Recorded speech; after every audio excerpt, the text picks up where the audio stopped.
137 million മനുഷ്യർ മരിച്ചു വീണ ഒന്നാം ലോക മഹായുദ്ധവും 72 ദശലക്ഷം പേരുടെ നിണം ചിന്തിയ രണ്ടാം ലോക മഹായുദ്ധവും സമാധാനത്തിന്റെ ഏതു വെള്ളരിപ്രാവിനെയാണ് പറത്തിയത്? യുദ്ധം സമാധാനമുണ്ടാക്കുകയല്ല, മറിച്ച് മാനവകുലത്തിന്റെയും പ്രകൃതിയുടെയും സന്തുലിതാവസ്ഥക്കും സ്വസ്ഥതക്കും ഭംഗം വരുത്തുകയാണ് ചെയ്യുന്നത്. പാവപ്പെട്ട ഗസയുടെ തെരുവീഥികളിലേക്ക് ഞാനും നിങ്ങളും ഒന്ന് കണ്ണോടിക്കുമ്പോൾ എത്ര പിഞ്ചോമനകളാണ് ഒരു നിമിഷവും വെട്ടിയുണ്ടകൾക്കിരയാവുന്നത്.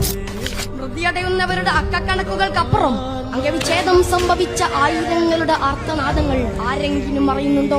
വിലംപരിശായ ഭവനങ്ങളിൽ നിന്നും പ്രാണരക്ഷാർത്ഥം അഭയാർത്ഥി ക്യാമ്പുകളിലെത്തി നരകതുല്യമായ ജീവിതം നയിക്കുന്നവർ, അന്നവും അറിവും മുറിവിനുള്ള മരുന്ന് നിഷേധിക്കപ്പെട്ട് തെരുവിലലയുന്ന ബാല്യകുമാരങ്ങൾ. മനുഷ്യ മനസ്സുകളിൽ പരിവർത്തനത്തിന്റെ ഗീതം മുഴക്കേണ്ടത് യുദ്ധത്തിലൂടെയല്ല, സാമൂഹ്യ തിന്മകളുടെ വിഭാടനത്തിന് സംഘർഷമല്ല പരിഹാരം.